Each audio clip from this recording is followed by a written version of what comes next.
My mom called it a lesson. My stepdad called it character building. My older cousins, they called it entertainment. I was 14, and they left me at a train station I'd never been to before. No phone, no money, no directions, just a half-laugh challenge as the car doors slammed shut. Let's see if you can make it home. At first, I thought they were kidding. I actually smiled, because people don't just abandon you like that, not your own family. But then, the car didn't stop, didn't slow, didn't circle back. It just drove away. And the laughter, that stayed longer than the sound of the engine. I stood there on the platform, backpack slung over one shoulder, trying to process what had just happened. Your one click can keep these stories alive. Subscribe, because every voice deserves to be heard. Don't miss out on the journey. Subscribe and let's grow, laugh, and learn together. Maybe they'd come back in a minute. Maybe this was part of the joke. Maybe I was supposed to wait. So I waited. 5 minutes. 10. 15. Every passing second made the situation clearer.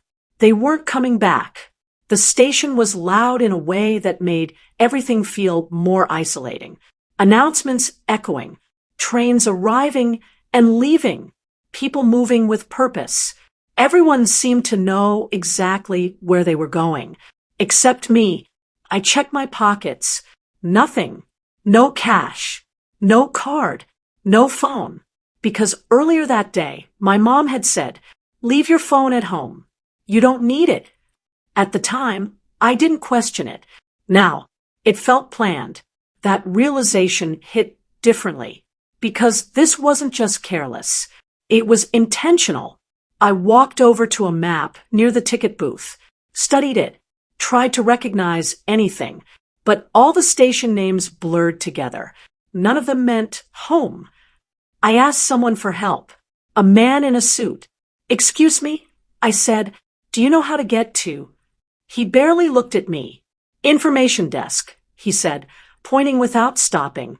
I nodded, thanked him anyway, because even dismissal felt better than being invisible. The information desk had a line. Of course it did.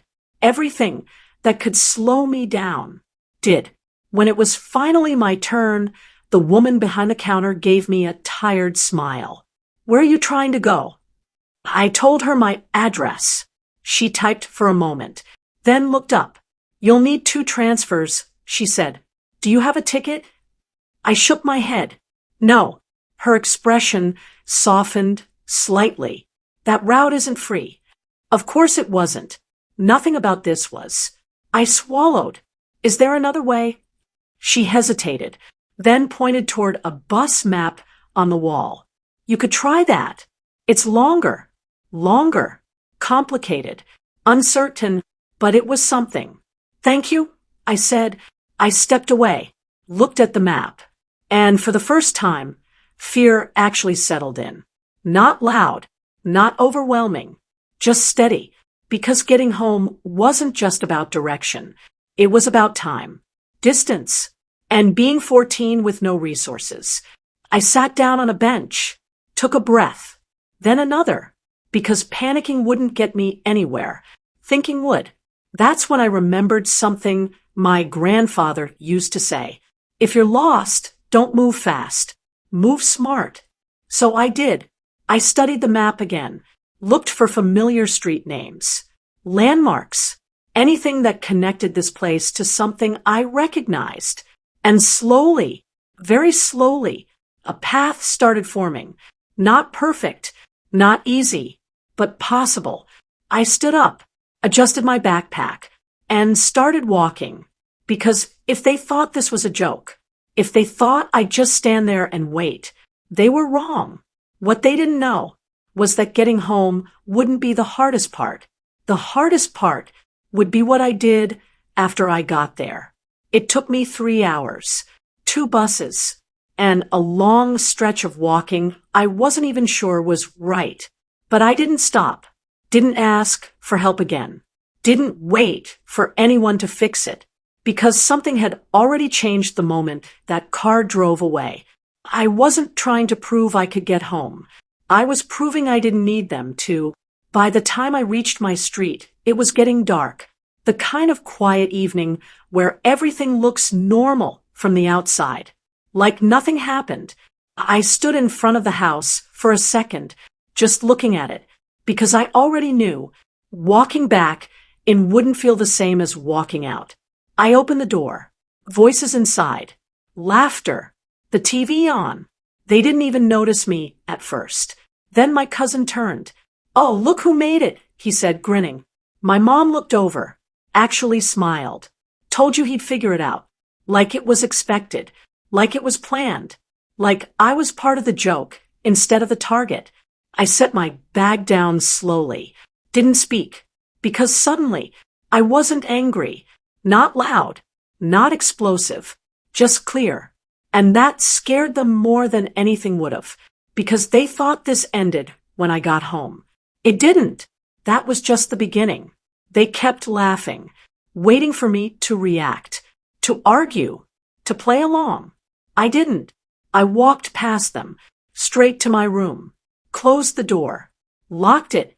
That's when it hit me, not the fear, not the anger, the shift, because something had changed. I wasn't upset they left me. I understood it, completely. I sat on the edge of my bed, staring at the wall, and realized something simple. They didn't see me as someone to protect. They saw me as someone to test. And tests only matter when you agree to take them. That night, I didn't cry, didn't confront them, didn't explain anything. I just made a decision. Quiet, final, because getting home proved one thing.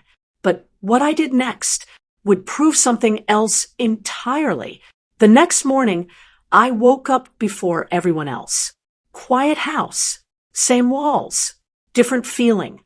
I packed a small bag, not running away, just preparing, because now I knew I had to rely on myself.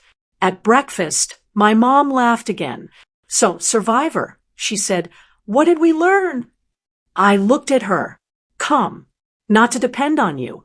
Silence, heavy, real. My stepdad frowned. "Don't be dramatic." "I'm not," I said. "I'm being accurate." That ended it. Not loudly, just completely. They stopped joking after that, because something in me didn't match their version anymore. I wasn't reacting. I had. A week later, the school counselor called me in. Not because I said anything, because someone else noticed. My teacher.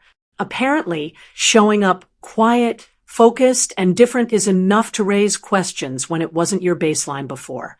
She asked simple things. "How are things at home?" I could have lied, said fine, kept everything exactly where my family wanted it, unseen, but I didn't. I told her what happened, not dramatically, just clearly, no exaggeration, no emotion added, just facts. She didn't react immediately, didn't interrupt, just listened, and that alone felt unfamiliar because I wasn't being tested. I was being heard. Things moved after that. Not explosive, not chaotic, just structured. Follow-ups, conversations, check-ins.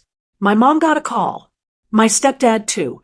And for the first time, the lesson they thought was funny was being explained to someone who didn't find it entertaining.